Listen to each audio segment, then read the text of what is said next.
Wish is being considered as Disney's biggest flop of the year. Majority of the reviews online don't have a lot of good things to say about the movie. Currently, the movie has a score of 49% on Rotten Tomato, and the box office only brought in $49 million on their $200 million budget. Now, all that being said, I thought the movie wasn't the best, but it definitely was a heart tugger, and it made me reminisce on the older Disney movies. Now, here's the good and the unfortunate bad of Wish. Now, the story follows young 17-year-old Asha as she discovers King Magnifico and Wishmaker for the Kingdom of Rosa tricks the people into giving up their wishes in hopes that one day they will come true, but 99% of the time, their wishes never come true. Now, in response, Asha wishes for things to change, and a magical star appears, and with the help of her friends and Queen Amaya, they team up to take down King Magnifico, and they return everyone's wishes. So, what is the good in this movie? Number one, Ariana DeBose. Ariana practically saves the movie with her stunning voice. I mean, the music wasn't all that great, in which I'll get into a little bit later, but Ariana not only brings Asha to life, but she really brings a breath of fresh air to the movie. There were a lot of emotional scenes with Asha, and I felt each and every emotion. From Asha talking about her dad dying to realizing that King Magnifico was playing the entire kingdom.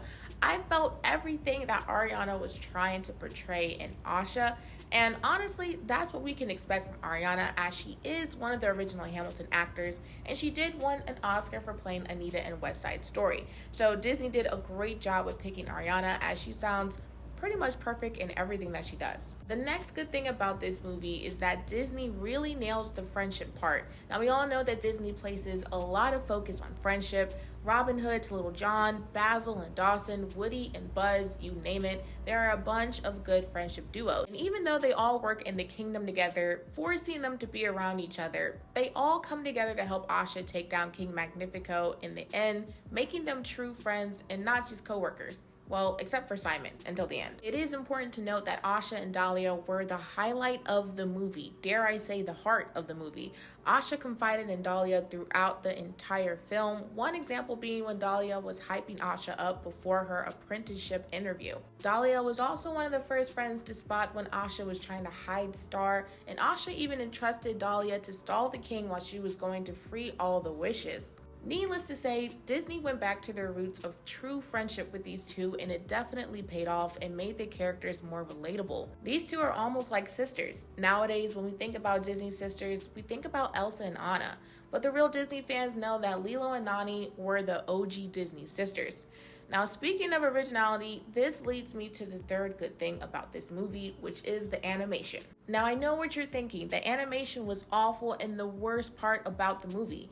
Hear me out. The animation was definitely different, but the whole point of Wish was to honor Disney turning 100 years old as a company. That being said, Disney decided to have their art and technology team come together to combine the 20th century illustrations that inspired Walt Disney with their current CG technology that is here now. Now, Disney wanted the animation to be 100% traditional. However, Disney had to blend in their CG technology like we see in Tangled and Frozen because there were tons of limitations in the camera movements and characterizations. Now, personally, I love the animation and I 100% knew what Disney was going for. Again, it's definitely different, but it shows how far Disney has come from their very first film, Snow White and the Seven Dwarfs. And speaking of Snow White, this leads me to my next good point. Disney celebrated 100 years in business by adding 100 nods to their 61 Disney animated films and Wish.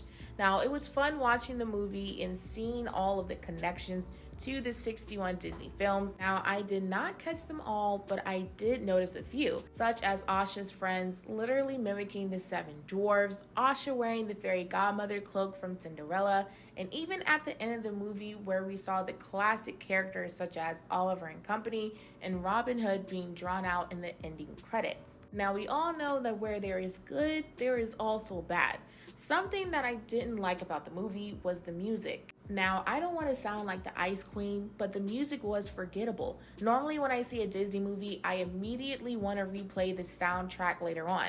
But this movie was not the case. Now, don't get me wrong, the music did not completely suck. There were some good songs, such as Knowing What I Know Now, Wish, and I'm a Star.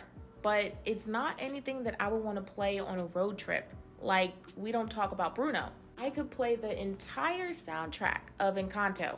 Needless to say, I am lukewarm about this music. This is Disney. I should never feel lukewarm about Disney music. Now, the second bad thing about this movie is I think that Disney truly wasted a villain. Okay, King Magnifico would have been a great villain if they would have explained his backstory just a little bit more. All we know is that something happened to him and his wife, and that made them leave. And I wanted to know more. Now, it got me thinking about some of Disney's legendary villains. I thought about two. First, Scar from The Lion King. Scar was the next in line for the throne, but of course Simba was in the way, and he ultimately killed Mufasa and tried to do the same thing to his nephew. We all know his backstory, we know why he's like this. And what he does is almost justifiable, which makes him a good villain. Next is Mother Gothel from Rapunzel. She literally stole Rapunzel as a baby, locked her up in a castle for 18 years, and planned to trap her forever in order to stay youthful. Yes, now she is a really dark villain, but we understand why she's doing what she's doing. Now, I want to understand a little bit more for King Magnifico. Now, I'm not saying that Disney should have made him terrifying, but they made him a little bit more jokey than what I would have expected. On top of this, I believe Chris Pine is a really good actor and was a bit of a waste to use his talents. Now, the third bad thing about this movie was it was predictable. I knew by the end of the first song that King Magnifico never intended to grant anyone's wishes, especially when the lyrics said from Welcome to Roses said, and I quote, "When he keeps them safe, every wish he acquires." I practically knew he had control over the wishes. Now, I do want to say that Disney did a great job with keeping the plot a secret when it came to all of their trailers.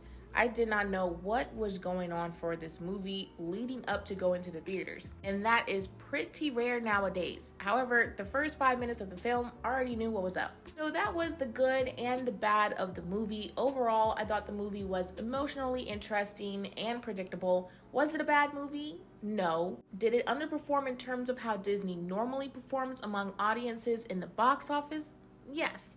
Again, this movie made $49 million so far on a $200 million budget. Now, this movie may rebound like Elemental and start off slow in the box office. Elemental raked in $29 million domestically in the first opening weekend on a $200 million budget. Needless to say, critics were going in, saying that the plot was terrible and that this was another flop for Disney. However, the film finished off strong with making $459 million in the box office. So if word gets out that Wish is a good movie, Wish could end up like Elemental. Something else that I want to point out is I like the underlying dark yet hopeful meaning of the movie, or at least one of the meanings of the movie, which is if you don't have a dream or if you're not working towards it, life can be pretty bleak and sad.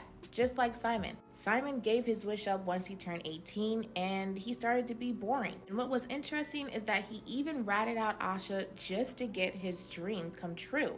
But it came with a price. I think Disney was really trying to tell the audience to keep wishing.